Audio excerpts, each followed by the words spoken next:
Willkommen zu Frequent Traveler TV. Mein Name ist Lars Korsten. Heute wieder zu einer frisch gepressten Sendung. Themen, die ich habe: Airbus 350-1000. Wir haben einige Details von Lufthansa zum Flieger bekommen. Dann geht es weiter mit dem Thema Gewinnspiel. Millionen von Meilen, die ihr gewinnen könnt.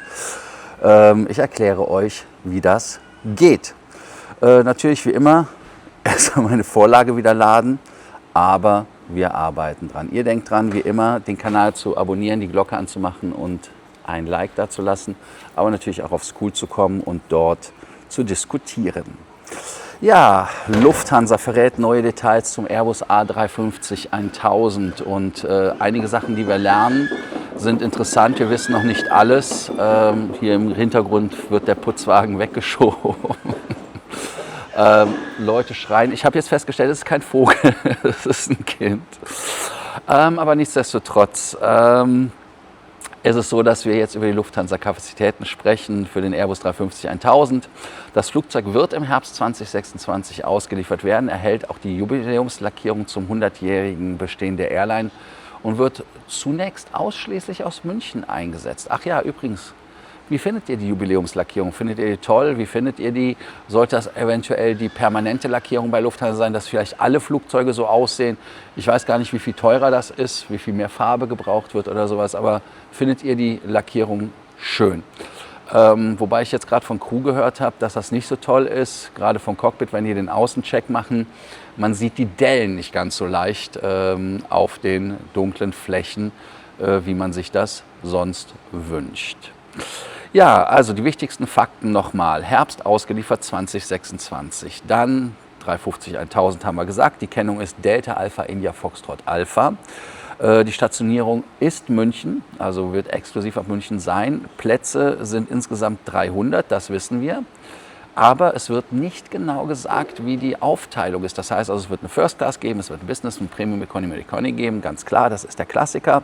In den 900ern gibt es 4 First, 38 Business, 24 Premium Economy und 201 Economy Sitze, wenn ich das richtig habe. Man sagt, dass das Ganze in der Business und in der First Class, also First Class wird es ja nur 4 Sitze geben. Ich denke mal nicht, dass sie davon abweichen. Also gehe ich ganz fest von aus. Ja, aber dass vielleicht mehr Business Class Sitze oder mehr Premium Economy Sitze kommen, weil man premiumlastiger sein möchte. Lufthansa hat ja 15 Flugzeuge fest bestellt, 25 Optionen. Ist auch gleichzeitig der erste A350-1000, den die Lufthansa bekommt und der 700. Airbus, den Lufthansa ausgeliefert kriegt. Für die Lufthansa ist das ein Modernisierungsschritt, der wichtig ist. Einsatz älterer Fliegerstrahler wird damit nicht mehr nötig, also ist ein Ersatz.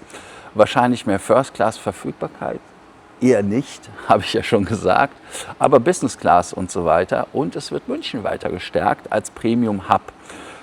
Ich weiß gar nicht, ob ich das mag, weil meine Anreise nach München länger ist als nach Frankfurt, aber gut, so ist das im Leben. Also nochmal zum Vergleich. Es ist überraschend, dass wir 300 Sitzplätze haben und nur 300 deutet darauf hin, dass Lufthansa bewusst auf Premium-Umsätze statt maximale Kapazität setzt, was gut wäre.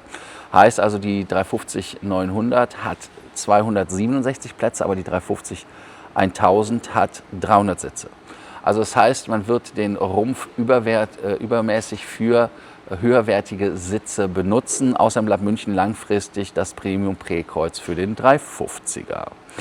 Ja, 7 Flugzeuge Jubiläumslackierung, das wollte ich nochmal nachschieben. Swiss gilt immer noch als möglicher Betreiber der 350-1000. Wir haben ja auch von ITA gehört, sie wollen auf den 1000er gehen oder auf die 350er zumindest. Und langfristig kann es natürlich bei der Swiss die 340er ersetzen und die 777ERs, also die 300er ERs, muss man korrekt sagen. Frage ist, sind 300 Sitze wirtschaftlich sinnvoll? Ich denke mal, bei Lufthansa wird man mit Blitzen, Bleistift gerechnet haben. Lufthansa die First Class weiter ausbauen? Eher nicht, da habt ihr ja meine Einschätzung schon zu. Warum ausschließlich München? Könnt ihr ja die Frage beantworten. München ist halt leider geiler als Frankfurt aus Lufthansa-Sicht. Sollte Frankfurt nicht ebenfalls den 350-1000 erhalten? Eventuell. Und werden weitere Optionen von den 25, die man noch hat, gezogen. Ich gucke gerade nochmal, waren 25 oder habe ich was Falsches gesagt? Ja, 25 Optionen. Ja, Fazit, der 350-1000 wird dann zum neuen Flaggschiff, spätestens wenn der 380er weg ist. Die geringe Sitzplatzanzahl zeigt ganz klar, dass man dort Premium statt Masse macht. Das passt perfekt zur aktuellen Premium-Strategie von Hansens. Und die Frage natürlich des Tages entscheidend, findet ihr die Entscheidung Lufthansa richtig, lieber mehr Premium-Sitze anstatt möglichst viele Economy-Sitze anzubieten? Dann gehen wir auch direkt auf das zweite Thema, und zwar ist das Mastercard, muss man ja ehrlicherweise sagen, und Lufthansa Miles & More verlosen über 106 Millionen Meilen. Zum Jubiläum von Lufthansa und Mastercard startet Miles & More eine außergewöhnlich große Promotion. Insgesamt werden über 106 Millionen Meilen verlost, Premium-Meilen leider. Gewinnspiel läuft 1. Juli bis 31. Oktober, insgesamt 106,4 Millionen Meilen. Monatliche Gewinne 1 Million und 160 mal 160 Millionen. Nein, Quatsch, 160.000, 160 Millionen wäre geil, ne? Jeder, der eine deutsche Mastercard hat, kann teilnehmen, nicht auf Lufthansa-Kreditkarten beschränkt. Jede Karte nach der Registrierung erzeugt ein Los. Ist eine geile Marketingkampagne, zumindest wenn man sieht, wie viele Meilen da kommt. Die Teilnahme ist kostenlos, jede Zahlung verbessert also auch die Gewinnchance. Insbesondere Vielflieger mit viel Kartenzahlung profitieren. Leider halt nur für Deutsche. Interessant ist besonders, dass jede Mastercard teilnehmen darf. Damit wird natürlich die Zielgruppe deutlich erweitert. Oh, da wird randaliert. Die Gewinnchance ist allerdings irgendwo, ich weiß es nicht. Ich hatte irgendwo gelesen, einer hatte es ausgerechnet, 1 zu 200.000. Beim Lotto ist es, glaube ich, noch schlimmer.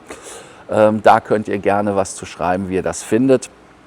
Und die Fazitgeschichte ist natürlich, das gehört zu einem der größten Meilengewinnspiele, das kann man ganz klar sagen. Also es ist schon eine coole Aktion.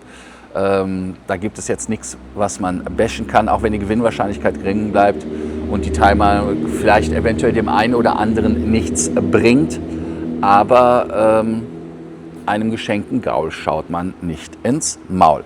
Also, nehmt ihr an dem Gewinnspiel teil oder sagt ihr, nee, kein Bock drauf? Ich persönlich würde ja einfach teilnehmen, wenn ich könnte.